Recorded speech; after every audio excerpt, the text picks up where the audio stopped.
ಶ್ರೀ ಗಣಪತಿ ಶಾರದಾ ಗುರುಭ್ಯೋ ನಮಃ. ಶ್ರೋತೃಗಳಿಗೆ ಶ್ರೀ ಶಂಕರಾಚಾರ್ಯ ವಿರಚಿತ ಸೌಂದರ್ಯ ಲಹರಿಯಲ್ಲಿ ವಿದ್ಯಾಸಿದ್ಧಿ ಮತ್ತು ರಸಾಯನ ಸಿದ್ಧಿ ಫಲವನ್ನು ನೀಡುವ 32ನೆಯ ಶ್ಲೋಕಕ್ಕೆ ಸ್ವಾಗತ.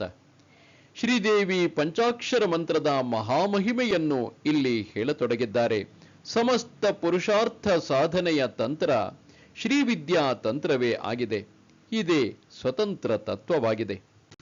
ಬನ್ನಿ ಶ್ಲೋಕವನ್ನು ಆಲಿಸೋಣ.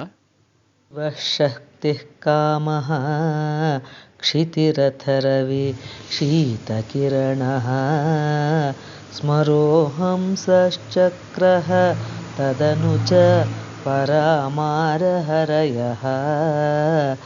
ಅಮೀಹೃಲ್ಲೇಖಾಭಿಃ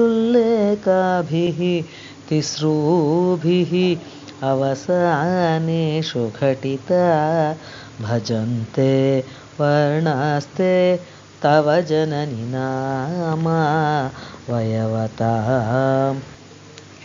ಹೇ ತಾಯೇ, ಶಿವ, ಶಕ್ತಿ, ಕಾಮ, ಭೂ, ಸೂರ್ಯ, ಚಂದ್ರ, ಸ್ಮರ, ಹಂಸ, ಚಕ್ರ, ಪರ, ಮಾರ, ಹರಿ ಎಂಬಿ 12 ವರ್ಣಗಳ 3 ಖಂಡಗಳ ಕೊನೆಯಲ್ಲಿ ಹ್ರೀಂಕಾರಗಳನ್ನು ಸೇರಿಸಿದರೆ ಆ ವರ್ಣಗಳೇ ಮಹಾತ್ರಿಪುರ ಸುಂದರಿಯ ಅವಯವಗಳೆನ್ನಿಸುತ್ತವೆ.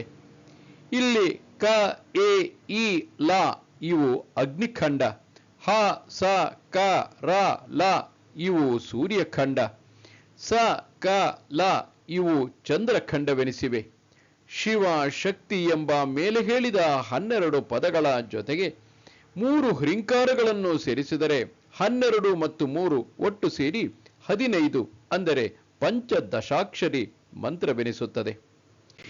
ಈ ಶ್ಲೋಕವನ್ನು ಜಪಿಸಿ ಇದರಿಂದ ಫಲವನ್ನು ಪಡೆಯಲು ಅಪೇಕ್ಷಿಸುವವರು ಶ್ಲೋಕದ ಅರ್ಥವನ್ನು ಚೆನ್ನಾಗಿ ಮಾಡಿಕೊಂಡಿದ್ದರೆ ಆಗ ಅರ್ಥಾನುಸಂಧಾನ ಮಾಡುವುದು ಸುಲಭವಾಗುತ್ತದೆ. ಇದೇ ಕಾರಣದಿಂದ ಈ ಶ್ಲೋಕದ ವಿಸ್ತಾರ ಪದಶಃ ಅರ್ಥವಿರುವ ಪ್ರತ್ಯೇಕ ವಿಡಿಯೋವೊಂದನ್ನು ಮಾಡಲಾಗಿದ್ದು, ಆ ವಿಡಿಯೋದ ಲಿಂಕ್ ಕೆಳಗಡೆ ಡಿಸ್ಕ್ರಿಪ್ಷನ್ ಬಾಕ್ಸ್ನಲ್ಲಿ ಕೊಟ್ಟಿರುತ್ತದೆ.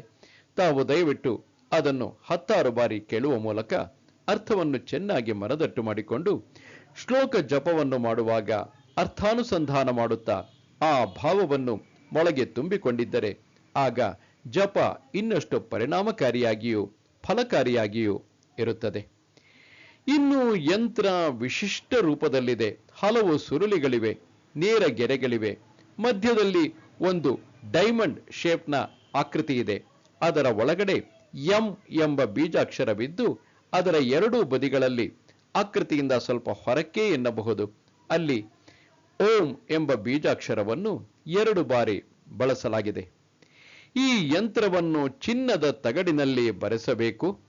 ಬೀಜಾಕ್ಷರ ಓಂ ಎಂ ಓಂ ಎಂಬುದಾಗಿ ಗಮನಿಸಬೇಕು. ಪೂಜಾವಧಿ 45 ದಿನಗಳು. ಪ್ರತಿನಿತ್ಯವೂ ಶ್ಲೋಕವನ್ನು 1000 ಆವರ್ತಿ ಜಪಿಸಬೇಕು. ಮತ್ತೊಮ್ಮೆ ಹೇಳುತ್ತಿದ್ದೇನೆ, ಈ ಯಂತ್ರವನ್ನು ಚಿನ್ನದ ತಗಡಿನಲ್ಲಿ ಕೆತ್ತಿಸಿರಬೇಕು. ಪೂಜೆಯ ಅವಧಿ 45 ದಿನಗಳು. ಜಪ ಸಂಖ್ಯೆ ಪ್ರತಿನಿತ್ಯವೂ 1000 ಬಾರಿ. ಈ ಶ್ಲೋಕ ಜಪದ ಪೂರ್ವದಲ್ಲಿ ಬಳಸಬೇಕಾದ ಋಷಿ ಛಂದಸ್ಸು, ಕರನ್ಯಾಸ, ಅಂಗನ್ಯಾಸ, ಧ್ಯಾನ ಶ್ಲೋಕ ಹಾಗೂ ಪಂಚೋಪಚಾರ ಇವುಗಳಿಗೆ ಸಂಬಂಧಿಸಿದ ಪೂಜಾ ವಿಧಿಯನ್ನು ಪ್ರತ್ಯೇಕ ವಿಡಿಯೋವೊಂದರಲ್ಲಿ ನೀಡಲಾಗಿದ್ದು, ಆ ವಿಡಿಯೋ ಲಿಂಕ್ ಕೆಳಗಡೆ ಡಿಸ್ಕ್ರಿಪ್ಷನ್ ಬಾಕ್ಸ್ನಲ್ಲಿರುತ್ತದೆ. ತಾವು ಅದನ್ನು 1-2 ಬಾರಿ ಕೇಳಿಕೊಂಡು ಅದನ್ನು ನಿಮ್ಮ ಶ್ಲೋಕ ಜಪದಲ್ಲಿ ಆರಂಭದಲ್ಲಿ ಅಳವಡಿಸಿಕೊಂಡು ತನ್ಮೂಲಕ ಜಪವನ್ನು ಇನ್ನಷ್ಟು ಪರಿಣಾಮಕಾರಿಯಾಗಿರುವಂತೆ ಮಾಡಿಕೊಳ್ಳಬಹುದು. ಪ್ರತಿನಿತ್ಯವೂ 1000 ಬಾರಿಯಂತೆ ಶ್ಲೋಕವನ್ನು 45 ದಿನಗಳು ಜಪಿಸಬೇಕು. ನೈವೇದ್ಯವಾಗಿ ಹಿರಿಯರು ಮೊಸರನ್ನ ಹಾಗೂ ಉದ್ದಿನ ವಡೆ ಇವುಗಳನ್ನು ತಿಳಿಸಿದ್ದಾರೆ. ಪೂಜೆಯ ನಂತರ ನೈವೇದ್ಯವಾದ ಪದಾರ್ಥಗಳನ್ನು ಫಲಾಪೇಕ್ಷಿತರು ಸೇವಿಸಬೇಕು. ಈ ಪೂಜೆಗೆ ಫಲವಾಗಿ ಸಕಲ ವಿದ್ಯಾ ಸಿದ್ಧಿ ಹಾಗೂ ರಸಾಯನ ಸಿದ್ಧಿ, ಅಂದರೆ ಯಾವುದೇ ರಸಾಯನ ಕ್ರಿಯೆಗಳಿಂದ ಬೇರೆ ಬೇರೆ ರೀತಿಯಾದಂತಹ ರಸವಿಜ್ಞಾನವನ್ನು ಅಧ್ಯಯನ ಮಾಡುತ್ತಿದ್ದರೆ ಆಗ ಈ ಶ್ಲೋಕ ಜಪ ಸಿದ್ಧಿಯನ್ನು ನೀಡುತ್ತದೆ. ಅಂತೆಯೇ ಸಕಲ ರೀತಿಯ ವಿದ್ಯೆಗಳ ಸಿದ್ಧಿಯನ್ನು ನೀಡುತ್ತದೆ. ಈ ರೀತಿ ಫಲಾಪೇಕ್ಷೆ ಹೊಂದಿರುವವರಿಗೆ ಪ್ರತ್ಯೇಕ ಮತ್ತೊಂದು ವಿಡಿಯೋ ಮಾಡಿದ್ದು ಅದರಲ್ಲಿ ಒಂದಷ್ಟು ಸಲಹೆ ಸೂಚನೆಗಳನ್ನು ಕೊಡಲಾಗಿದೆ. ಒಂದೆರಡು ಬಾರಿ ಆ ವಿಡಿಯೋವನ್ನು ಕೇಳಿ ನಿಮ್ಮ ಅಭಿಪ್ರಾಯವನ್ನು ಅದರೊಡನೆ ರೂಢಿಸಿಕೊಂಡು ನಂತರ ಮುಂದಾದರೆ ಫಲಾಪೇಕ್ಷೆ ಇನ್ನಷ್ಟು ಸುಲಭವಾಗಬಹುದು. ನಿಮ್ಮಲ್ಲಿರುವ ಶ್ರದ್ಧೆ ನಂಬಿಕೆಗಳೇ ಮೂಲತಃ ಕೆಲಸ ಮಾಡುತ್ತವೆ. ಏಕೆಂದರೆ ತಾಯಿ ನೋಡುವುದು ಭಾವನೆಯನ್ನೇ ಹೊರತು ಸಂಖ್ಯೆಗಳಾಗಲಿ ಉಪಕರಣಗಳಾಗಲಿ ಮುಖ್ಯವಲ್ಲ. ನಿಮ್ಮೊಳಗಿರುವ ಭಾವ ತಾಯಿಗೆ ತಲುಪುತ್ತದೆ. ತಾಯಿ ಖಂಡಿತವಾಗಿಯೂ ನಿಮ್ಮ ಆಶಯವನ್ನು ಈಡೇರಿಸುತ್ತಾಳೆ. All the best. ನಮಸ್ತೆ ಶಾರದೆ ದೇವಿ ಕಾಶ್ಮೀರ ಪುರವಾಸಿನಿ ತ್ವಾಮಹಂ ಪ್ರಾರ್ಥಯೇ ನಿತ್ಯಂ ವಿದ್ಯಾದಾನಂಚ ದೇಹಿಮೆ. ನಮಸ್ಕಾರ.